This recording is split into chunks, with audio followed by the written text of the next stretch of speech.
All right, we're here at LeadsCon 2023. I'm here with my good friend Scott Payne. What's up, brother?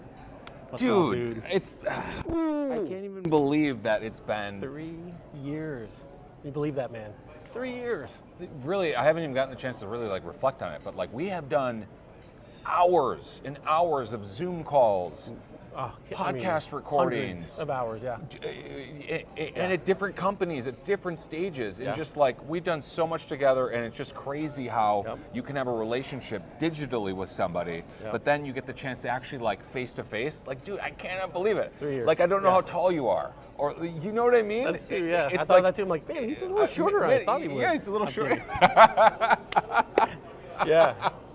Dude, that's awesome. So what are we doing here at LeadsCon? Hey, man, I mean, so we came here to talk to people and build relationships, and really I think what I'm trying to do is make sure that everyone knows who Shape is. Right. Right? So we're getting the word out, make sure people know who Shape is.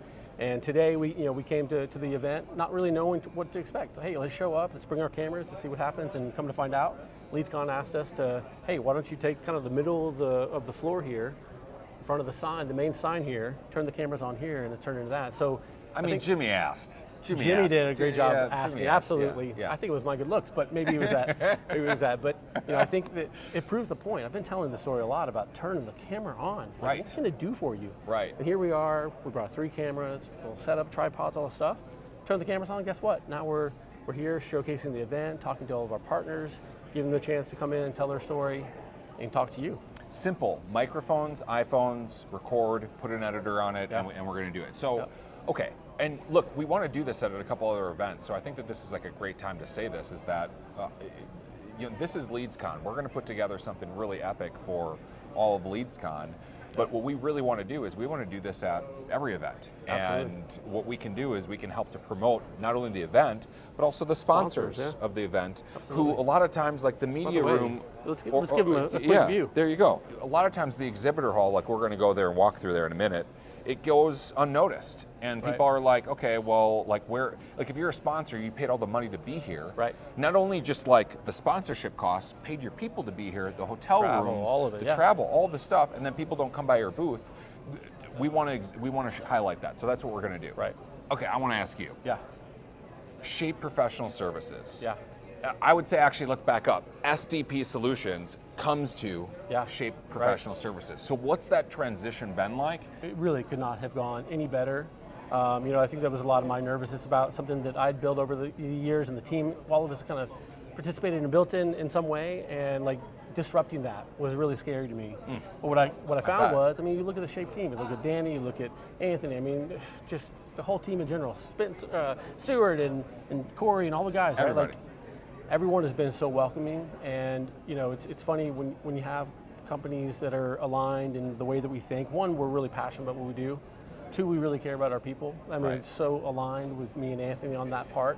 And so our team has come together. And so like our teams are meeting together now on their own. It's not like they're just becoming long lost friends that are kind of being hooked back up again. It's really, really cool. Really, really good stuff. And end of the day, who's benefits from that? Obviously the customer of Shape is going to benefit from us being a nice cohesive unit, which we were trying to do before as a partnership. It's just a little difficult over time to really pull that off as a partner versus, hey, we're part of the team. We're speaking the same language, and I mean, we're on board. Well, yeah, we're on board. And I look at it like nobody loses. Everybody wins. There's no downside. And if anything, you're right. The customer of SDP Solutions now gets fully leveraged. All of the tools, all of the infrastructure, all of everything that you would have never been able to put together on your own. Where do you see SPS, Shape Professional Services, where do you see SPS going in the future? And really, what does it mean to a consumer? So where I see this, and I've already seen it already, is that today, we're talking to a ton of partners, right? And as a partnership, it's one thing to send data back and forth, but to have an actual integration and have a team that really understands the power of the integration and really how to take it to the next level. Because a lot of times you can just enter APIs, people do that all the time. But it's when you're really thinking through the use cases, you're really thinking through how is this going to benefit not only the company, but at the end of the day, all of the consumers on the other end of things. Right. Thinking through that experience, right? And so our team brings that to to Shape. And not that they didn't have it already, their team has been phenomenal. Right. But now it's a different set of eyes, a different perspective, and taking the integration part to the next level where, again, using the partners that are here in the room that we've talked to today and building something really, really cool and impactful with the product. So professional services is a lot more than that. Implementations and re-implementations and new projects. Customization of certain things when needed. But that said, I mean, that's the beauty of Shape. It doesn't need to be customized all that often. True. I mean, it's got it all. So because of that, how do we use our time the best? I think it's where the integration stuff really comes into play. It's really cool. We've talked a lot about, with multiple partners here today, is data integrity. Yes. Yep. This is something I never really, I thought I knew a lot about lead management. Data integrity and the importance of it is, I would say, one of the biggest issues that people struggle with right now. Totally. Like if it's garbage in, garbage out, and then the next thing is what do you do? It's feedback to your lead providers, feedback to the people that are actually doing the work. Yep. If you don't get the feedback, you're targetless. Yeah. You're aimed at nothing. Hopefully it works. And that's the ecosystem. So talk about data integrity and why it's important. It all comes down to, you mentioned garbage in, garbage out, but it's like salespeople are busy, right? And we know that. And that's part of what we're trying to solve with prioritizations, with all the distributions, all the stuff that we do there. Yeah. Okay, people are busy.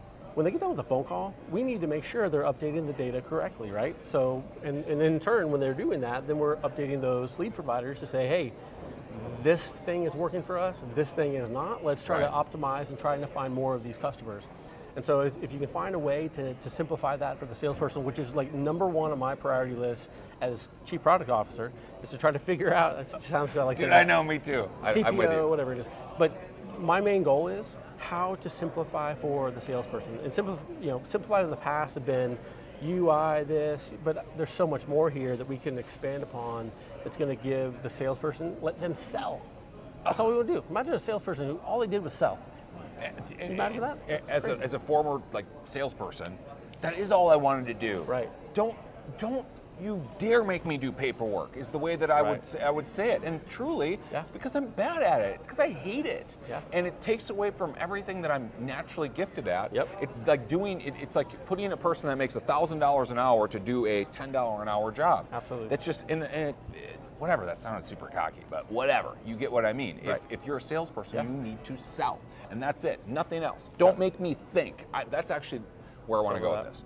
I've said this a lot, and sometimes it comes across the wrong way, but just to double down on it, don't you dare make me think. Don't you dare make me think. I am a salesperson. I call and I convert. Yeah. If I get somebody on the phone, I'm closing them.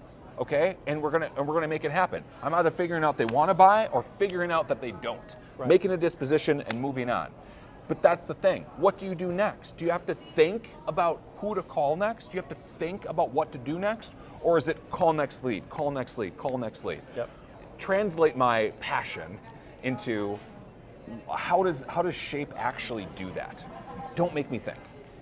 End of the day, it comes down to the prioritization of your leads, right? Now, that said, there's been systems in the past that is Jimi's lead.